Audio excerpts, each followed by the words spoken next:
మనకు తెలిసింది ఒకటే, cinema cinema cinema. Hi hello నమస్తే ఆదాబ్, అందరికీ నమస్కారం. నేను మీ నాగార్జున. అన్ని లఫంగి మాటలే.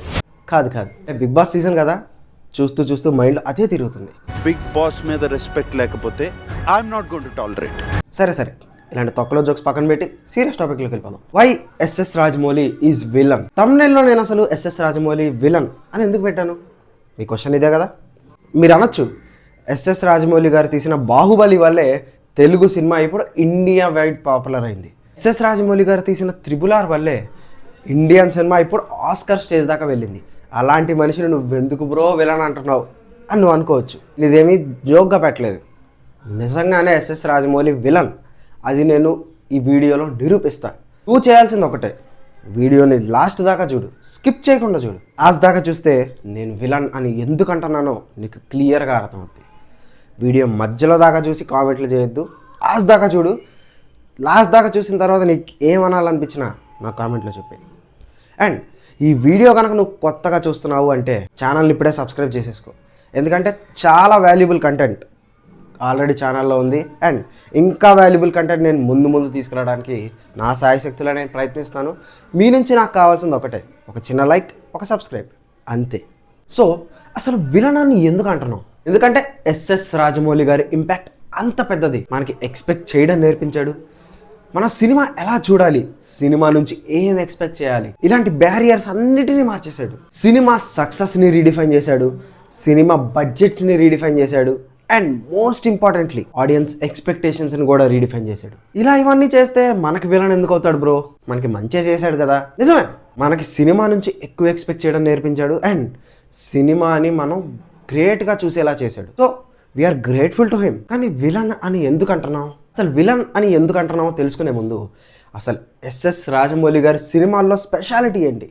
Why SS Rajamouli films are special than other films? దీని గురించి మనం కొంచెం మాట్లాడుకుందాం. అసలు ఎస్ఎస్ రాజమౌళి గారి సినిమాలకి వేరే వాళ్ళ సినిమాలకి తేడా ఏంటి అంటే, ఎస్ఎస్ రాజమౌళి గారి సినిమాల్లో స్టోరీ లైన్స్ చాలా తిన్నుంటాయి. ఇన్ఫ్యాక్ట్ చిన్న పిల్లోడి నుంచి పెద్దవాళ్ళ దాకా ఎవరైనా రాజమౌళి గారి సినిమా చూస్తే ఈజీగా అర్థమైపోయేలాగా అంత సింపుల్గా ఉంటాయి story lines. For example Sye సినిమా తీసుకోండి. సై సినిమాలో స్టోరీ ఏంటి? కాలేజ్లో 2 గ్రూపులు ఉంటాయి, ఆ 2 గ్రూపులు కొట్టుకుంటాయి, ఆ 2 గ్రూపులకి మధ్య గొడవ ఉంటుంది. కానీ వేరే విలన్ ఆ కాలేజ్ని ఆక్రమించడానికి వస్తే 2 గ్రూపులు కలిసి ఆ విలన్ మీద పోరాడతాయి. ఇదే సింపుల్ కాన్సెప్ట్. ఇదే కాన్సెప్ట్ వేరే వాళ్ళు వేరేలా తీయచ్చు. కానీ ఎస్ఎస్ రాజమౌళి గారు దీనిలో కొంచెం యూనిక్గా పెట్టిన పాయింట్ ఏంటో తెలుసా? రగ్బీ. మన తెలుగు ఆడియన్స్కి రగ్బీ గురించి అంతగా తెలియదు. ఫుట్బాల్, క్రికెట్ వీటి గురించి ఎక్కువ తెలుసు, కానీ రగ్బీ గురించి చాలా తక్కువ మందికి తెలుసు. And rugby is a rough sport.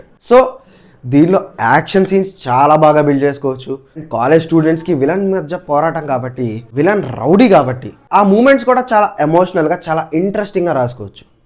ఇంత చిన్న పాయింట్ని పట్టుకునే ఎస్ఎస్ రాజమౌళి గారు సై సినిమాని తీశారు. Chhatrapati is a normal story, ఒక యాక్షన్, ఒక అమ్మ సెంటిమెంట్ ఉన్న యాక్షన్ డ్రామా. ఇందులో క్యారెక్టరైజేషన్ పీక్ లెవెల్లో రాసుకున్నారు. క్యారెక్టరైజేషన్ ఒక్కటే కాదు, ఇందులో ఉన్న యూనిక్ పాయింట్ ఏంటి? శ్రీలంకన్ బ్యాక్డ్రాప్. అప్పుడు దాకా శ్రీలంకన్ బ్యాక్డ్రాప్లో తెలుగులో ఏమైనా సినిమాలు వచ్చాయా? నాకైతే గుర్తులేదు. శ్రీలంక నుంచి వలస వచ్చిన వాళ్ళు, అండర్ డాగ్స్గా ఉన్నాడు, ఛత్రపతి అంత ఎత్తుకి ఎలా ఎదిగాడు అన్నదే స్టోరీ. చాలా సింపుల్గా ఉంటుంది, ఎవరికైనా అర్థమైపోద్ది. అండ్ సినిమా స్టోరీ ఎంత సింపుల్గా ఉన్నా ఒక్కొక్క సీను పేలిపోయేలాగా రాసుకున్నారు. అండ్ ప్రభాస్ గారి కట్అవుట్ ఆ సినిమాకి చాలా హెల్ప్ చేసింది. కానీ ఎస్ఎస్ రాజమౌళి గారు ఆలోచన ఆ లెవెల్లో ఉంది కాబట్టే ప్రభాస్ని కూడా అలా ప్రజెంట్ చేయగలిగారు. మర్యాద రామన్న ఇస్ చాలా సింపుల్ స్టోరీ. అసలు మర్యాద రామన్నలో హీరో ఎవరు? సునీల్. అప్పుడు దాకా ఆయన ఒక కమెడియన్, కానీ అంత పెద్ద స్కేల్లో సినిమా తీసినప్పుడు సునీల్ గారిని మనం హీరోలాగే చూస్తాం. అలా చూసేలా నమ్మించిన వాడు ఎస్ఎస్ రాజమౌళి. సునీల్లే కాదు, ఈగ సినిమా, ఈగ అసలు మనకి కనిపిస్తుందా? నార్మల్గా ఈగే మనకు కంటికి కనిపించదు. అలాంటిది ఈగలో ఎక్స్ప్రెషన్స్ని, ఈగలో ఎమోషన్స్ని కూడా మనం నమ్మేలాగా చేశాడు. అది ఎస్ఎస్ఆర్ టేకింగ్. అండ్ ఈగ సినిమా స్టోరీ కూడా చాలా సింపుల్. చనిపోయిన వాడు మళ్ళీ ఈగలా పుడతాడు, ఆ చంపేసిన వాడి మీద పగ తీర్చుకుంటాడు. ఇంత సింపుల్ లైన్.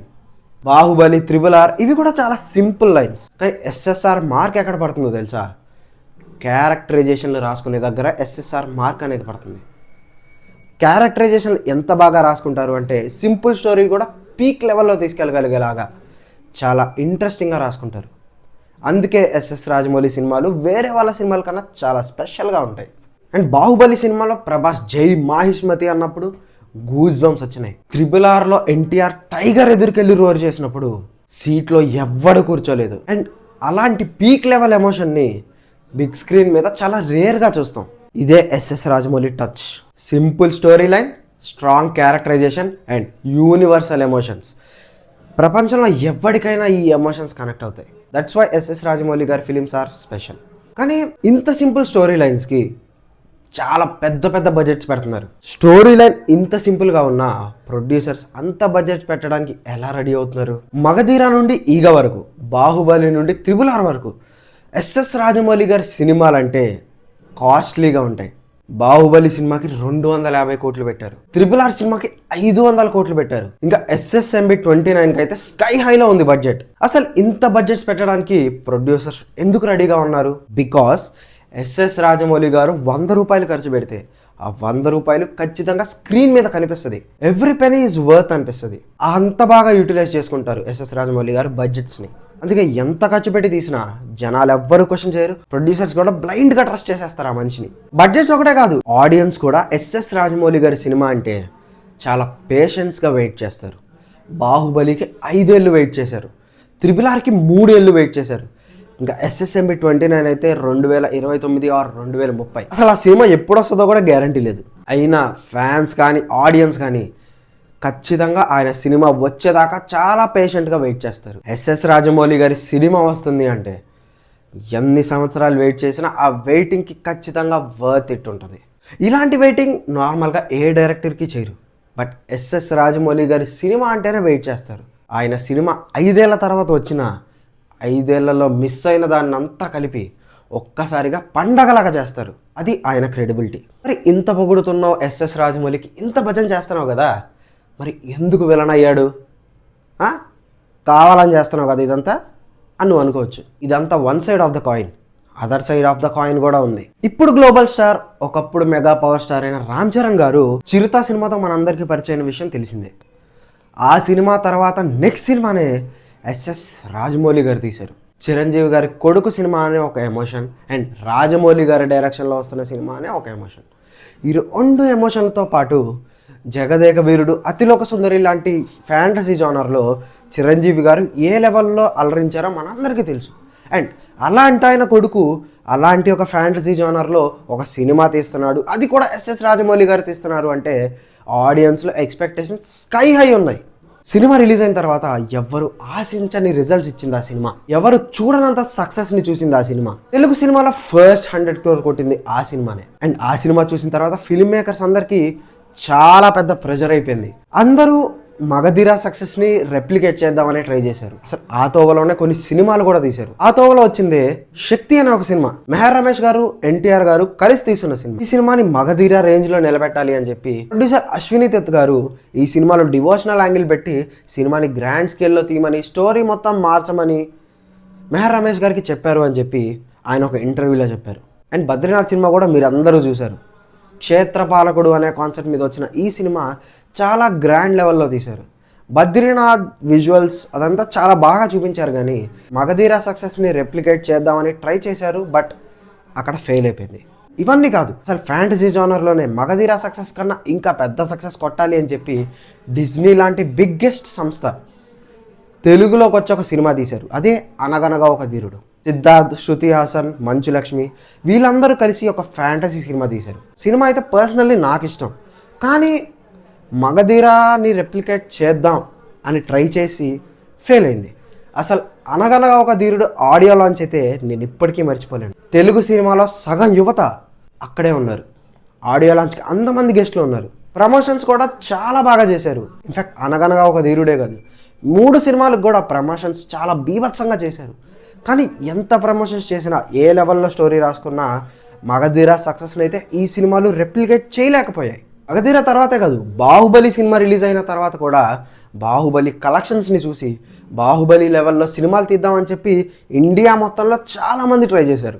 హిందీలో తగ్స్ ఆఫ్ హిందుస్థాన్ అని ఒక సినిమా వచ్చింది. అది ఫ్లాప్ అయింది. తెలుగులో చిరంజీవి గారు ప్రెస్టీజియస్ ప్రాజెక్ట్ అని చెప్పి సైరా నరసింహారెడ్డి సినిమా తీశారు. అది ఆయన ఎప్పటి నుంచో తీద్దాం అనుకుంటున్న సినిమా, కానీ ఆ సినిమాకి చాలా పెద్ద బడ్జెట్ అవుతుంది.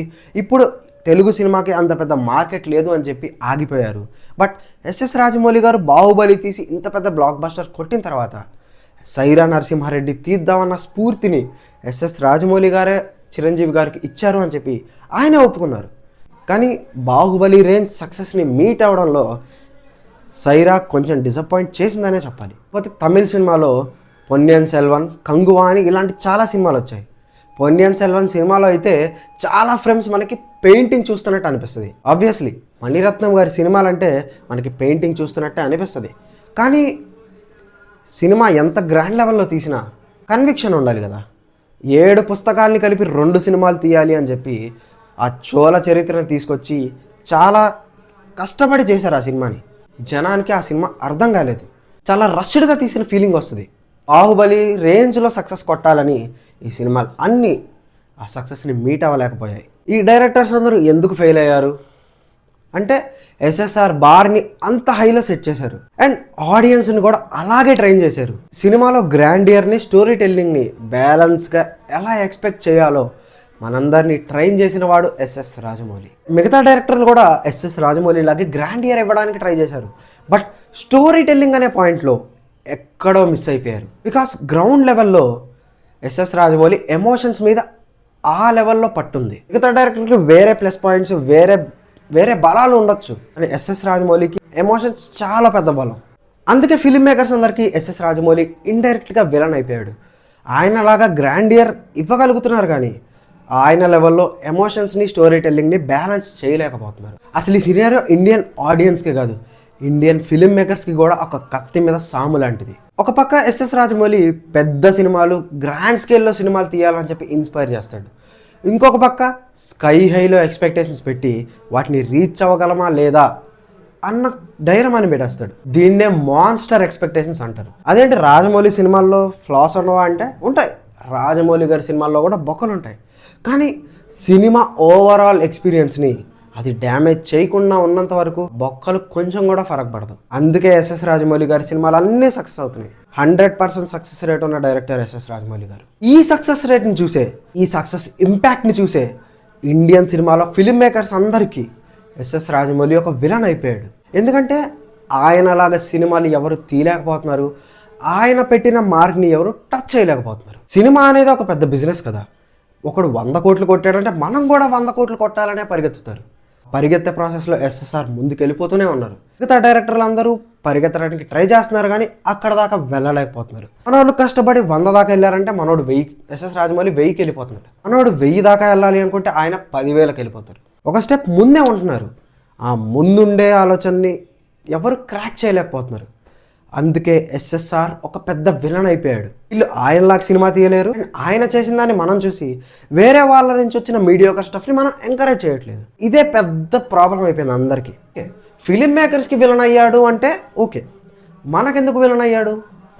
ఎందుకంటే థింక్ బిగ్, ఎక్స్పెక్ట్ బిగ్ అన్న కాన్సెప్ట్ని మనకి అలవాటు చేశాడు. మనం ఎంత అలవాటు పడిపోయామంటే సినిమాలో ఒక చిన్న మీడియోకర్ సీన్ వచ్చినా కూడా మనం అసలు ఎంకరేజ్ చేయట్లేదు. అందరి డైరెక్టర్స్కి ఎస్ఎస్ రాజమౌళిలో ఉన్నన్ని పాజిటివ్స్ ఉండకపోవచ్చు, వాళ్ళ స్ట్రెంగ్త్ వాళ్ళకు ఉండొచ్చు.